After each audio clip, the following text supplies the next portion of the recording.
जब तक मेरी शादी नहीं हो सकती, मैं उसका बड़ा भाई हूँ, तब तक उसकी भी शादी नहीं हो सकती थी।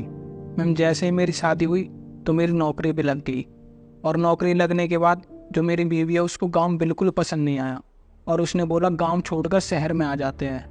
उसके बाद मैं शहर आया, और फिर क्या था, वो मुझे ताने देने लगी क्योंकि उसके शौक इतने बड़े हैं। कभी उसे शॉपिंग कराओ, कभी उसे ब्यूटी पार्लर ले जाओ, कभी मूवी दिखाओ, कभी इधर घुमाओ, कभी उधर घुमाओ। अब मैं भी कितनी मेहनत करूँ, मैं खूब पसीना बहाता हूँ, खूब मेहनत करता हूँ, लेकिन फिर भी वो खुश नहीं हो पाती।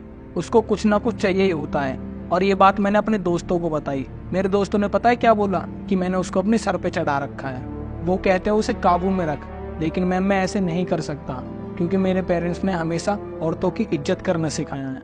फिर भी वो नहीं मानती, वो अपने मन की करती है हमेशा। उसका जो मन करता है वो खरीद के ले आती है। मैंने उससे कितनी बार बोला है कि जो मैं सैलरी देता हूँ उनसे, उसमें से सेविंग्स कर, लेकिन वो कभी सेविंग्स नहीं करती, उल्टा उन पैसों को खर्च कर देती है अपने उल्टे सीधे शौक पूरे करने के लिए। मैं कब तक समझाऊं उसे कभी मेरी बात ना समझ में आती है, और ना वो कभी समझना चाहती है। मैम मैं बस इतना कहना चाहूँगा कि आज के टाइम पे अच्छा पति बनना आसान नहीं है। मैम आपको पता है, इतना सब कुछ करने के बाद भी वो उल्टा मुझे सुनाती है, मुझे ताना देती है कि तुम बाहर जाकर करते ही क्या हो। लेकिन उसे लगता है मैं बाहर जाकर मौज काटता हूँ। और खैर मैं उसे कितना समझाऊं कि मैं कितनी मेहनत करता हूँ।